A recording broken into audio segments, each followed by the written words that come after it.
Napakarami po mga buhay nasisira, nawawasak, gumugulo because of sexual immorality. Hindi lang mga pamilya, hindi lang mga careers, pati ministries are sacrificed when people commit sexual immorality or when people who are close to us commit such sins.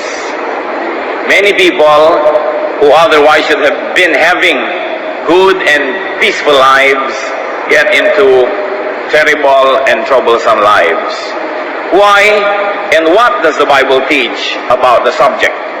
Yan po ang ating pag-aaral at atin pong susuriin sapagkat dapat hanapin natin kung tayo ba ang gumagawa nito o ano ang epekto sa atin ng paggawa ng mga tao sa ating paligid at kung ano po ang ating participation, why these things happen.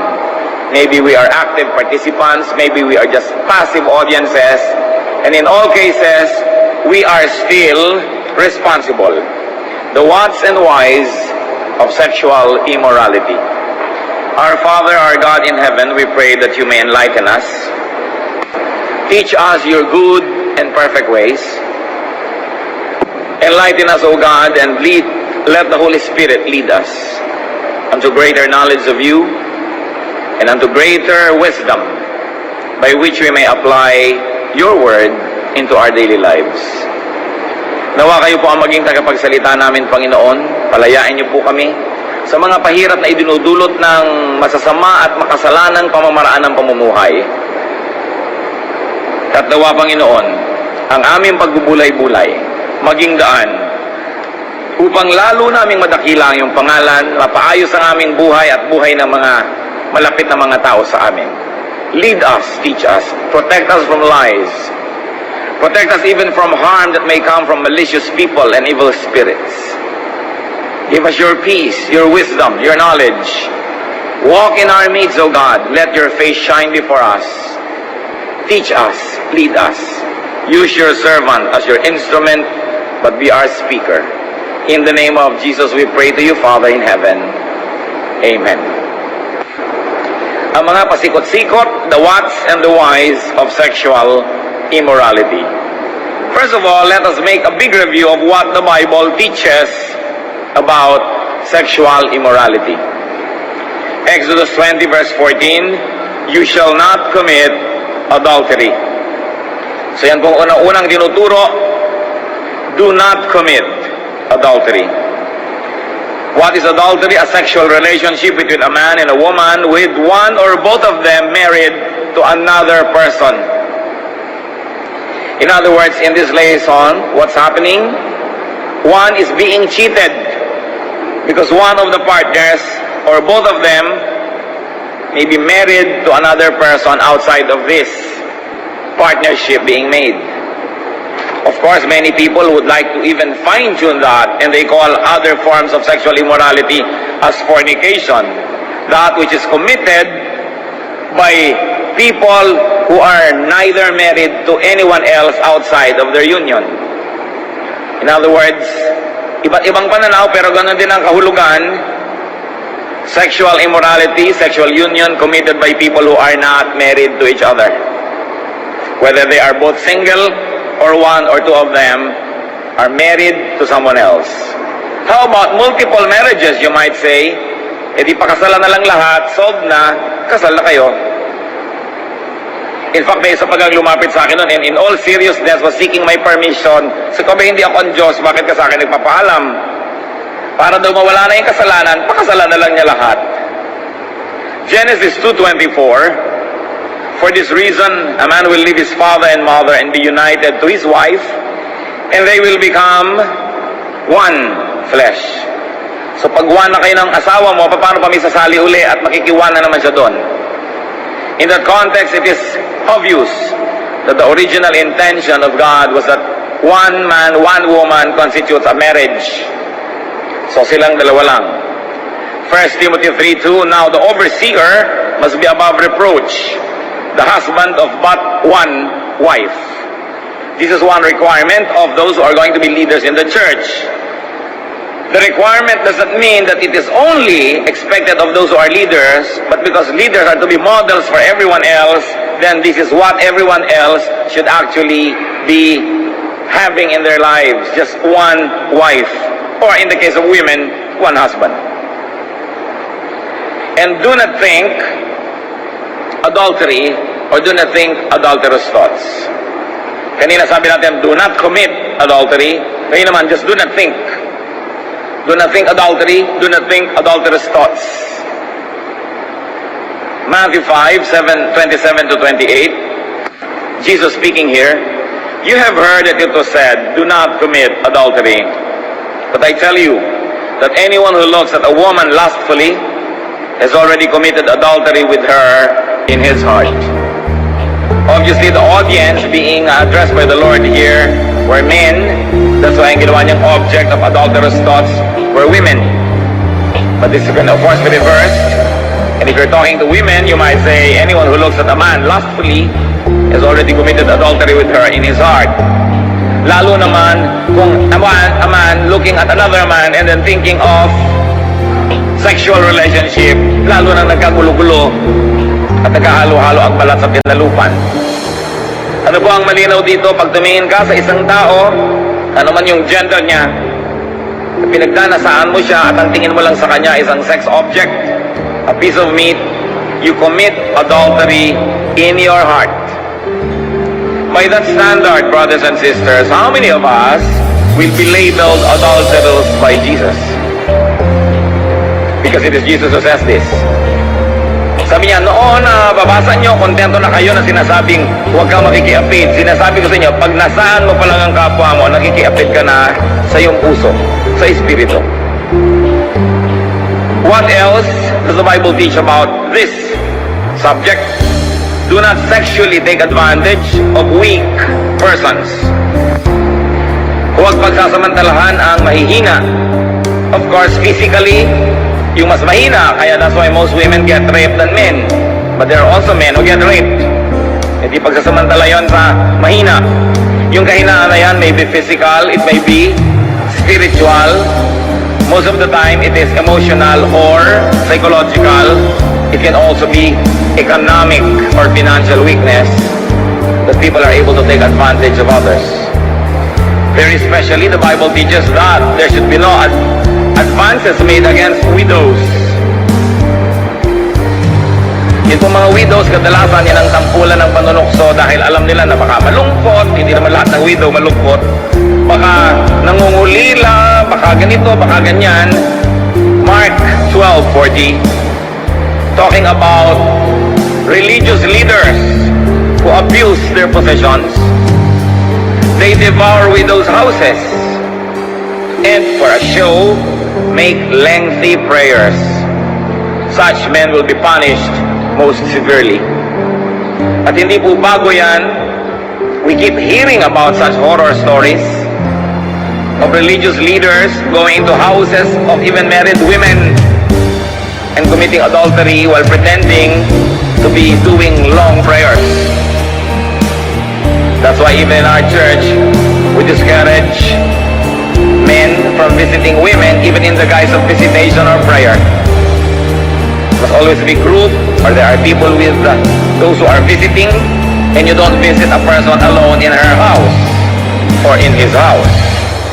Because of such things possibly being offered by the devil, even to those who never have plans about it, could be led into temptation. Do not take sexual advantage of children and young people. It is happening everywhere. That's why we should have our eyes open. Children being molested by their teachers. Cub Scouts, Boy Scouts being molested by their scout masters. Young people being molested by their counselors, by their visiting uncles, sometimes by their grandfather. And this is doubly wrong because those who are young cannot protect themselves, not only physically but especially psychologically, from such abuses. Do not sexually take advantage of the poor, because many poor people have to work in unprotected environments and they are taken advantage of. Do not take advantage of subordinates, yung mga sakop, mga tauhan, mga empleyado. We are taught not to take advantage of the psychologically and mentally unstable. That's why it happens that even in mental institutions, magtataka ka na lang itong pasyenteng babae, biglang nagdadalang tao, nakakulong naman sa doon, dapat sa lugar na yon. Bakit? Sinong gumawa? Di ang mga dapat ay nag-aalaga, ang mga dapat ay tumutulong sa kanila ay nagsasamantala sa kapansanan ng isip ng ilang tao. That's why referring to false prophets and many sexual abuses are done in the religious context, brothers and sisters. In religious houses and institutions and organizations and activities, many of these things are happening. Why?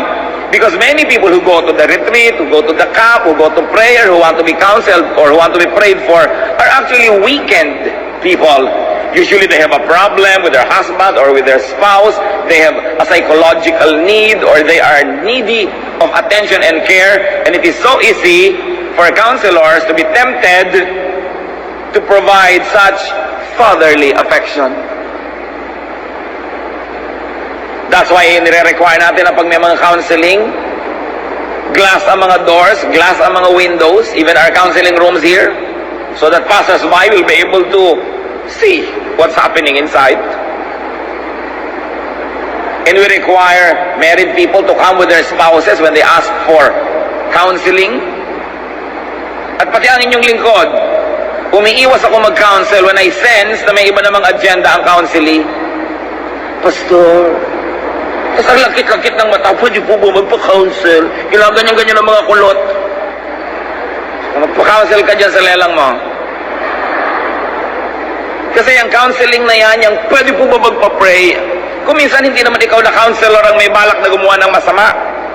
Pero itong mga miyembro para mga bulating nagpapaikot-ikot dyan, kaya dapat maingat ang lahat. And I want you to be aware of these things. Because it is never church policy to abuse anybody, but sometimes there are church people who abuse their position and personally take advantage of others. So referring to false prophets of this nature, 2 Peter 2:14 says, with eyes full of adultery, they never stop sinning. They seduce the unstable. These are religious leaders.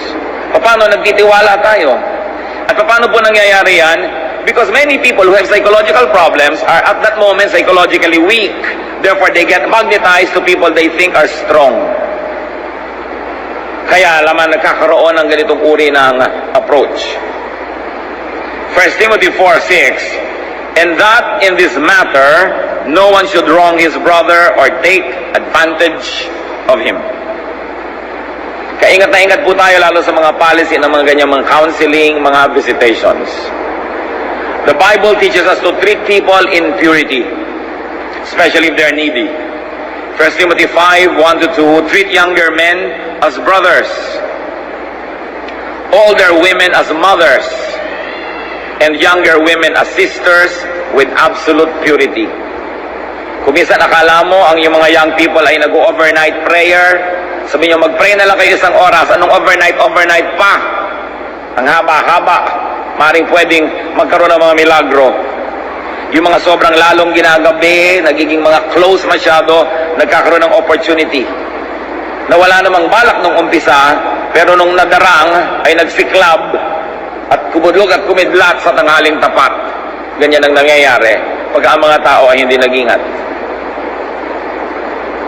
So that is what the Bible teaches about it, more or less, because there are many other details, but generally, what is that? Not to abuse people and not to commit a sexual act with a person, not your spouse. What for? Why does the Bible teach about this? Why is the Bible so strongly opposed to sexual immorality? Why does the Bible teach against such immorality? For order, para sa kaayusan. God is God of order. 1 Corinthians 14:33, for God is not a God of disorder, but of peace. And if there's going to be order, everything must be in its place and everyone in their place. Sexual immorality leads to chaos. Nakikita niyo po ang gulo na dinadala niyan. Isang tahimik na pamilya, bigla na lang masasabog ang isang katotohanan na meron palang ginagawang milagro ang tatay o nanay o ang anak, ang manugang, ang biyanan. Di ba nagkakagulo? Yung dating tahimik, gumugulo. Yung dating order of their life, nagkakaroon ng disorder. That's what Satan likes to happen. Because God is God of order, Satan is God of chaos. And he knows that one of the most effective way to bring chaos to the family, to society, is to drag people into sexual immorality. Because there will be jealousy and there will be retribution. May mga gantihan, may nagbabarilan, may magsasaksakan, may mga nababaliw, gugulo ang buhay. David's affair with Bathsheba led to Uriah's death and to eventual sequence of events that made David's life, especially later, miserable. What for? What does the Bible teach for? For peace. For peace in the heart and home. Therefore, for peace in society. Payapa ang mga mag-asawa na matapat sa isa't isa. Pero tingnan nyo, oras na may nagtaksil na at oras na nagkakabistuhan na, napakagulo ng buhay. Yung mga hirap ipunta na sa mga gamit, ipinambabato, kakabasag-basag, nagkakawasak-wasak, napapabayaan ang mga tungkulin, pati ang trabaho. What else? What for? For dignity. Because man and woman were created in God's image. Their dignity and respectability must not be minimized, trivialized, or destroyed by sexual misconduct. Gaano karami na po na pagkakababa ang sinusuot ng mga tao na nakikiapid, na gumagawa ng mga sexual misconduct. Kung ano-anong mga nakapagpapababa sa pagkatao ang nararanasan. Nararanasang mahabol ng saksak, nararanasang magtago, nararanasang hiyain at insultuhin sa publiko, nararanasan na manganib ang buhay, all because of sexual immorality. Nararanasan ng mga otherwise matitinong mga babae na magpa-abort, mailihim lang ang bunga ng kanyang kasalanan. Nararanasan mga matanggal sa trabaho, matanggal sa mga ministry, pag-usapan ng lahat, all because of this. So people should sit down and think, is this worth it? Bakit po natin ito pinag-uusapan? Kasi maaaring meron sa ating kalagitnaan na gumagawa nito. Ito talagang dapat pag-usapan. O, hindi tayo ang gumagawa, pero yung mahal natin sa buhay ang gumagawa. Maapektuhan din tayo niyan. Dapat alam natin ang ganito mga bagay. O baka tayo pa ay partner in crime by being just a silent audience, not protesting, not stopping this. That's why whether we are the doer or the victim of it or just a bystander, it is relevant to all of us. What for does the Bible teach against it? For glory. For God's glory and for man's glory. God is glorious and man was made in God's image. But because of sin, very especially sexual immorality, that glory that's supposed to be enjoyed even by man is sacrificed, stunted, frustrated, probably even not enjoyed at all. Sexual immorality hinders and prevents spiritual development. Pag meron pong sexual immorality, yung balak ng Diyos na mag-grow tayo from glory to glory to glory, natitigil. Umaatras pa nga. At pati yung mga mahal natin sa buhay ay nadadamay. Sino ang sobrang galing na artista na patuloy na nabubuhay sa kasalanan pagkatapos sasabihin niya nag-grow din siya spiritually? Yan ang isa sa mga pinakamalaking hadlang para lubos na umangat ang ating pagka-espiritual, yung tayo'y hinihila pababa ng immorality. One gets stuck to baseness. Hindi makaangat. Napakaganda po ng balak ng Diyos para sa atin, that we will grow from one degree of glory to another. Na yung alam natin tungkol sa Diyos last year, ibang-iba na ngayon dahil lumalim ang pagkakilala natin, paganda ng paganda ang pag-unawa natin, palawak ng palawak ang ating espiritu, at ang ating kaalaman, pero lahat yan natitigil, umaatras, naaabala, pagka pumasok ang immorality sa ating buhay. What for? For safety. For safety of health and life. Gaano karami po mga sakit ang associated with the immoral sexual act? Gaano karami, magtanong kayo sa World Health Organization, kung gaano karami ang nagkakaroon ng sexually transmitted disease. And very seldom will anyone get it from his or her spouse if both of them are faithful to each other.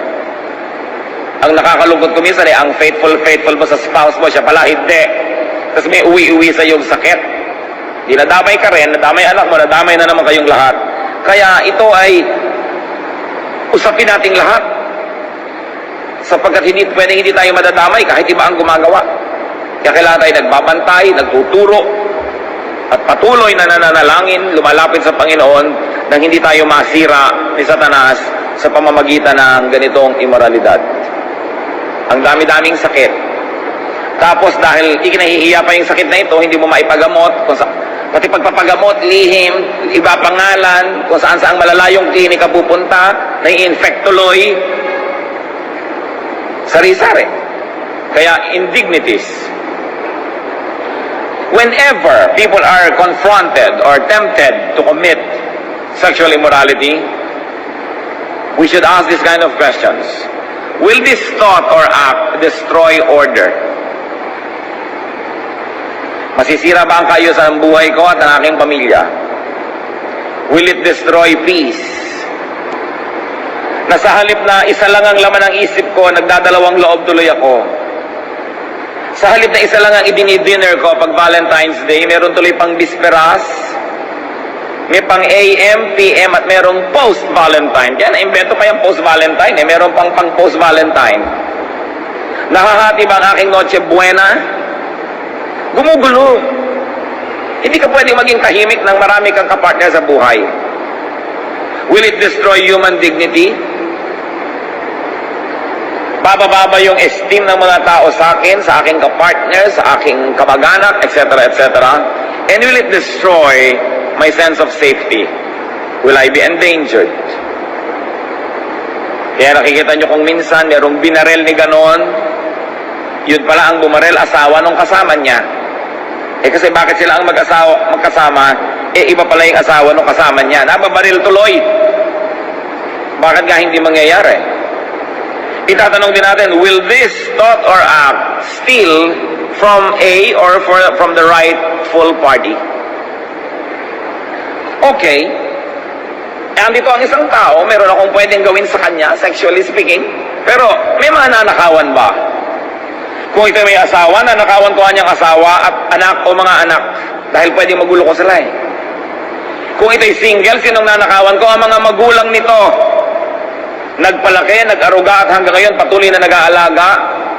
Dinadaya ko sila, pinagtataksilan ko ang mga magulang na ito dahil ginagawa ko ang hindi ko dapat gawin sa kanilang mga anak o sa kanilang anak. Dapat tinatanong natin yan. When two people commit sexual immorality, hindi lang sila ang nadadamay. Lahat ng nagmamahal sa kanila, lahat ng tinatangkilik nila at lahat ng tumatangkilik sa kanila. You commit sin not against yourself only, not against your partner only, but against society. And very especially against God. And so you ask yourself, will this prevent godliness? Will this prevent spiritual growth? Kaya lang lalong-lalo na sa mga Kristiyano, magkakasama ko minsan sa choir, magkakasama sa dramatic group, magkasama sa worship team, may kani-kanyang asawa, tapos nagmamahalan. Hindi nyo ba iisipin na, will this prevent godliness? Na itong ginagawa natin, tiyak na one of these days, matitigil ka sa pagkanta, matitigil ako sa pagtugtog, matitigil ka sa pag-worship, matitigil ako sa ministry ko, dahil sa ginagawa natin na to, dahil hindi sila compatible. Dapat yan iniisip. At hindi ko konti, mga kapatid, ang napakagagaling sa ministry, mabunga, maayos, natitigil, napipigil, nadidisiplina dahil nga sa ganitong mga gawa. Kaya dapat lagi nating ipinapanalangin ang ating mga sarili, mga mahal sa buhay, and especially church people. You pray for your church leaders. You pray for the servants that serve in the context of the church. Mga awit, mga nganta, lahat yan, mga teachers. Kasi syempre, mas maraming ina-assign si Satan na mga demonyito para yan ay guluhin. Kasi pag nagulo nila, mas maraming maapektuhan. But workers, don't make that an excuse. Kasi kahit maraming assign si Satan, greater is He that is in you than he that is in the world. Hindi mo dapat sasabihin kasi maraming temptation. The church, what sets the church apart? Anong pinagkaiba ng church sa mga Lions Club, JCs, Save the Whale Movement, Orchid Society? Among many things, and the primary thing is that we are set apart for God's holy use. That we must never forget that immorality has no place in our lives, in our activities, in our organizations, even in our thoughts. So, what to do about sexual immorality? First of all, know in principle all its forms. Principle lang, hindi in experience. Ano-ano ba yan? Huwag tayong para mga hipong tulog, dinadala ng agos, walang kamaang-muang at kamalay-malay. Nagtataka naman ako, napakarami rin mga magulang, walang kamalay-malay na kung ano-ano na milagro ang ginagawa ng mga anak nila. Dapat makiramdam, alamin, kumanap ng mga pattern. Ang number one nyo dapat mga suspect, yung mga laging ginagabi, may mga overnight, hindi naman lahat ng ginagabit nag-overnight ay may himala. Pero isa yan sa mga common denominator ng mga himala. Yung mga sobrang close. Ang dami ko na pong na-counsel cases. Dinadala pa ni bata sa kanilang bahay itong nang mamolesta sa kanya, pinapakain pa ng nanay, pinagpiprito pala at pinagsasangag. Ang hindi niya alam dapat yung busa ng gasolina at sindihan yung bisita niya dahil yun pala ang nagmamolesta sa anak niya. May mga magulang binibigyan pa ng hotel vouchers ang mga kung sino-sinong leader. O mag-overnight kayo sa hotel para makapag-pray kayo. Yung pala, dinedevour ang kanilang anak doon. May mga magulang pa, mag-fundraising tayo, ibili natin ng kotse si ganon. Yung pala, kung magkakasasakyan, dinadala ang mga anak nila kung saan-saang dilim at mga biglang liko. Yung mga magulang pa, ang may mga pasimuno kasi hindi nakikiramdam. Kaya dapat makiramdam. Know all of these immoral acts in all its forms. Especially children, we have to protect from mga visiting relatives that go overnight ng mga ganito. Because according to studies, most of sexual abuses done against children are done by relatives. People that you trust, people that have access to them. Household help. Kaya tinuturuan mo mga bata, pagka ang ating mga helper, ganyan-ganyan, yung hinihipo ka dito, dyan, huwag kang papayag, isusumbong mo agad, kasi sa makakala, kinikiliti lang kita. Malay ng bata. Kaya dapat tayo alert. Dapat tayong mauna sa isip ng mga bata, kaysa maunahan tayo ng mga molestador. Dapat itanim mo, itong anak, ito, huwag kang papayag, itong ganitong mali ito. Sasabihin mo, kahit sino, magsusumbong ka. Ganon agad. Ephesians 5:3. But among you there must not be even a hint of sexual immorality, or of any kind of impurity, or of greed, because these are improper for God's holy people. Hindi tayo pwedeng mabuhay on denial na hindi natin pinapansin na yung mga bagay na nangyayari pala. Ihanda natin, lalo-lalo ang mga bata. What else do you do? Aside from knowing its forms, avoid it. Avoid. 1 Corinthians 6:18, flee from sexual immorality. All other sins a man commits are outside his body. But he who sins sexually sins against his own body. Kakasala ka sa sarili mo, nagkakasala ka ba sa iba? What else do we do? Stop it. Kung tayo yung gumagawa, stop it. At kung iba ang gumagawa, help. Stop it. Colossians 3:5, put to death, therefore, whatever belongs to your earthly nature. Sexual immorality, impurity, lust, evil desires, which is idolatry. Kailangang pigilan yan, patayin, ubusin, lipulin, huwag magtira. Sapagkat kahit konti lang natira, mamaya buhay na naman yan, may mangyayari na naman. And what else do we do, brothers and sisters? Expose it. Expose wrongdoing, expose sexual immorality, but, listen well, only to the proper forum and to the proper parties involved. Hindi naman yung iskandalo, in-expose mo na kahit sa mga iba na hindi naman sila kasangkot. Yun lang merong direct interest in the case. Dapat malaman nila ang nangyayari. Expose it. But not expose it to just anyone, but only to those who are directly affected or who can directly help correct this mistake. Ephesians 5:11 have nothing to do with the fruitless deeds of darkness, but rather expose them. Expose them. Minsan merong isang young person sa isang church, bigla na lang siyang bumabagsak sa mga test, ikino-complain ng school ang kanyang behavior, ang gulo-gulo, hindi na siya dati, hindi pa makatulog, nangangayayat, napupuyat, nag-change ang behavior. Yun pala, no, nag-imbestiga yung ama, this young person was being molested by their youth pastor. Oh. Naging violent yung family, gusto nilang patayin yung youth pastor, gusto nilang gawa ng masama. Dahil hindi nila matanggap na pinagkaksila ng kanilang pagtitiwala. And this story keeps repeating in many, many instances. That's why we have to know and we have to unmask it. We have to unmask the work of darkness. We cannot be parties to keeping it secret and hiding it, especially to people who are directly involved. What do you do with immoral acts like that? Unmask it. Tanggalin yung takip. Expose it for what it is. 1 Corinthians 5:1. It is actually reported that there is sexual immorality among you. And this is the church being addressed by the letter of Paul to the church at Corinth. So it's very important that we are aware. What do you do with sexual immorality? Do not deodorize it. Do not sugarcoat or glamorize it. It is sin, it is evil, yan ay dapat pandirihan, at hindi yan dapat inaaruga, hindi dapat inuunawa, yan ay sinusugpo. Yan ang dapat ginagawa dyan. So, what else do we do with sexual immorality? Destroy it at its early stage. Habang maaga, nip it in the bud, so they say. James 1:14-15. Each one is tempted when by his own evil desire he is dragged away and enticed.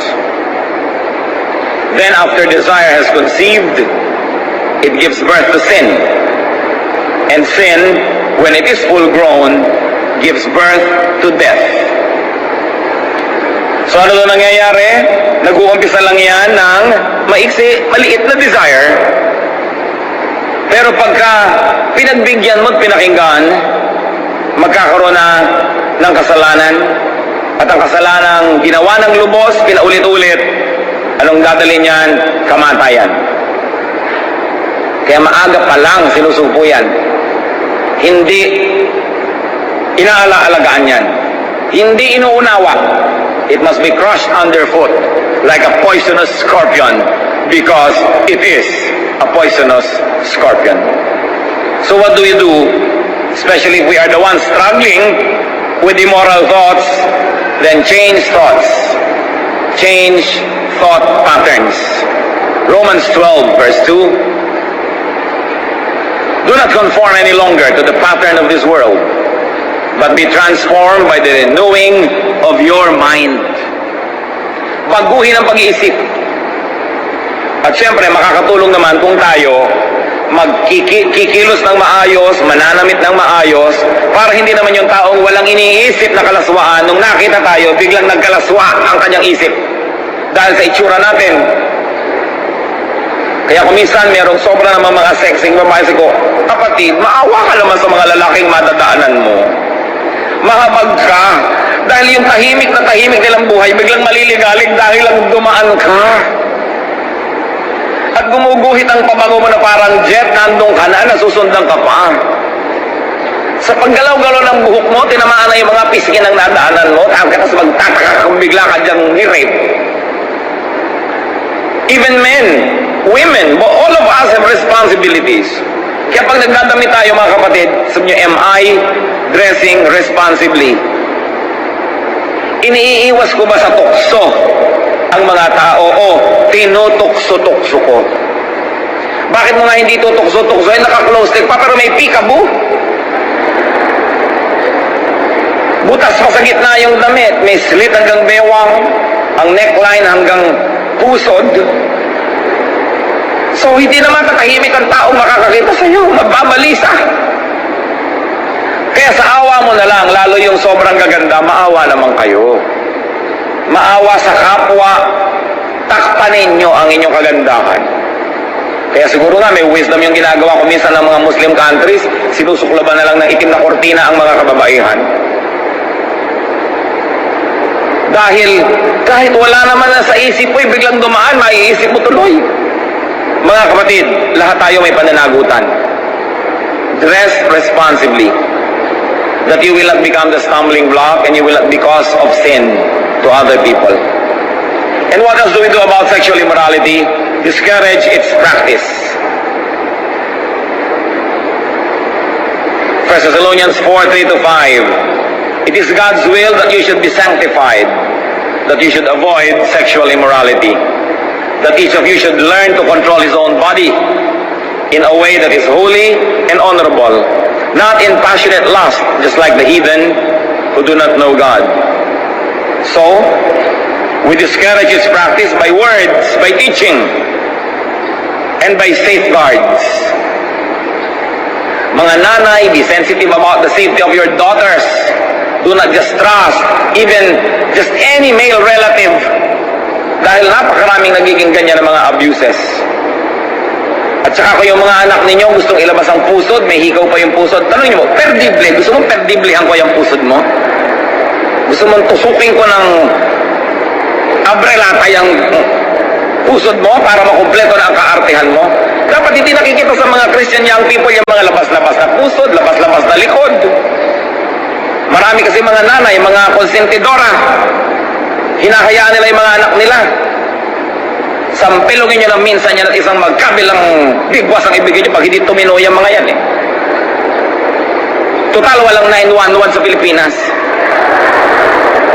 Anong klaseng pananamit? Hindi ko makita, may mga Christian mothers pa, mga kumakanta pa sa worship ang kanilang mga anak. Pag nag-praise the Lord, kita mo na ang hili-kili.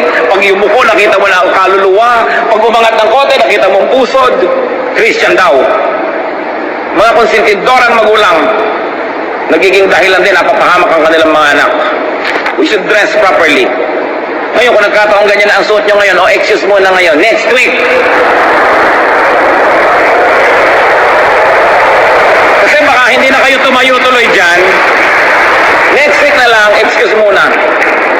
But we must be kind to others. Tandaan nyo, this is kindness. Sometimes you think that because you want to boost your own ego, you want to be attractive, but actually you're being unkind to others who just might get attracted. Ang tanong kasi, will you return the attraction? Kung meron bang nagkagusto sa inyo na tatlong maton, pagbibigyan nyo lahat, iibigin nyo rin sila. Kasi kung hindi, huwag nyo silang akitin. Napakahalaga na maging maingat. Sexual immorality has no place in God's people's minds and thoughts. Even in God's people's bodies, especially, and activities. Ano po ang description sa 1 Corinthians 6:11 sa mga anak ng Diyos? But you were washed, you were sanctified, you were justified in the name of the Lord Jesus Christ and by the Spirit of our God. When people change the way they think, their world changes. Kaya ang lahat po nandito sa isip. Buti na lang nandito kasi controlled natin. Hindi isip ng iba, kundi isip natin. Baguhin natin ang pag-iisip tungkol sa anong maganda, anong kaibig-ibig, anong dapat. Sabi ng isang pong quotation, sow a thought, reap an act. Magtanim ng isang isip, kaisipan, umani ka ng isang pagkilos o gawa. Sow an act, reap a habit. Magtanim ng isang ginagawa, pag inulit-ulit mo, habit mo na yan, nakagagawian mo na. Sow a habit, reap a character. O inulit-ulit mo yung habit mo, character na, ikaw na yon. It begins with a thought. And let's begin thinking of modesty, physical modesty, of being kind to people who might get attracted to us. And then, all our habits, our actions, and character will follow. 1 Thessalonians 4, 3-7. It is God's will that you should be sanctified, that you should avoid sexual immorality, that each of you should learn to control his own body in a way that is holy and honorable, not in passionate lust like the heathen who do not know God, and that in this matter no one should wrong his brother or take advantage of him. The Lord will punish men for all such sins, as we have already told you and warned you. For God did not call us to be impure, but to live a holy life. So God is able to help and keep people out of immorality. Because of immorality, people are kept and expelled away from God, away from the fellowship. Marami po na-expel sa fellowship, lalong-lalo may mga responsible positions, and because of these responsible positions, people trust them, and then hindi pala trustworthy, they have to be disciplined, they have to be expelled. Walang matinong church ang magtatanggal ng isang matinong worker. So pag may natatanggal, mag-isip-isip kayo. Hindi na lang ini-iskandalo, hindi na lang ibino-broadcast, pero imposibleng walang dahilan. 1 Corinthians 5:1-2, a man has his father's wife. Isa daw yung immorality sa Corinth. And you are proud. Pinagmamalaki nyo pa. Shouldn't you rather have been filled with grief? And take note of Paul's prescription. Have put out of your fellowship the man who did this. Ito tinuturo ni Paul. Yung gumagawa ng mga garapal na mga kasalanan na yan, nagdadamay ng iba, sumisira ng magandang pakitungo sa church at pagsasamahan, nilalagyan ng mali siya, dapat yang alisin sa fellowship. Yan po ang sinasabi. Yun naman kung minsan mga naaalis, sila pang maiingay. Akala'y matatakpan ng kanilang ingay ang bahok ng kanilang mga kasalanan. Kaya kailangan maingat po tayo. And when all is said and done, with all the stories around us, stories of horror because of immorality, it is not difficult to conclude that it is not worth all the trouble. Yung mga minapatay o nakapatay, nawasak ang pamilya, naibenta ang mga ari-arian, nagkaroon ng sakit, it's not worth all the trouble. Hebrews 11:25, si Moses, he chose to be mistreated along with the people of God rather than to enjoy the pleasures of sin for a short time. Ano daw? For a short time. Yung mga short time na yan, dapat wala yan sa mundo. No? Yan ang hindi pinili ni Moses. Sabi niya, kailangan yung for a long time, that which is eternal, that which is godly. Ama naming Diyos, kayo ay di namin pwedeng paglihiman. Alam niyong kalagayan ng bawat isa sa amin sa oras na ito. Suriin niyo po kami, Panginoon, at turuan niyo kaming suriin ang aming sarili. Meron ba sa amin na sa kasalukuyan ay sangkot sa sexual immorality? Kung meron man, naway wala. Pero kung meron, hindi ko kayo patatayuin. Hindi na kailangan yon kasi alam nyo yon kung kayo'y ganun nga. Makipagniig sa Diyos sa tahimik na panalangin. Yumuko tayong lahat. Kung meron sa atin na nasasangkot sa sexual immorality, huwag nyo na ipagpabukas, huwag nyo na ipagpa-next week, next year. Today, decide to live this life of sin. Today, soften your hearts when you hear God's word. Do not harden your heart as in the rebellion. Do not continue to commit sin when you know that it is wrong, because you may be destroyed beyond repair. Today, seek God's forgiveness, kung meron. dalangin ko, wala ni isang gagawa ng itong prayer dahil wala. Pero kung meron, tama na yan. Kung nakalusot kayo na ng ilang buwan, ilang taon, huwag kayong mag-akala na lagi kayong makakalusot.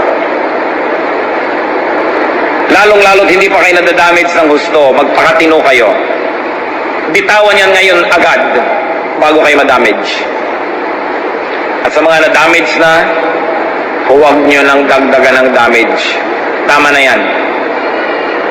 Let's get serious with God and let's get serious with godliness. Kung may mga kasama tayo, hindi ito ang case nyo, I also want you to bow before the Lord and pray. Pray for people you know na nasa sangkot sa sexual immorality. Panalangin nyo sila.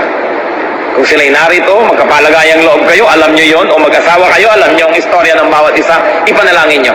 Don't judge, but pray for these people.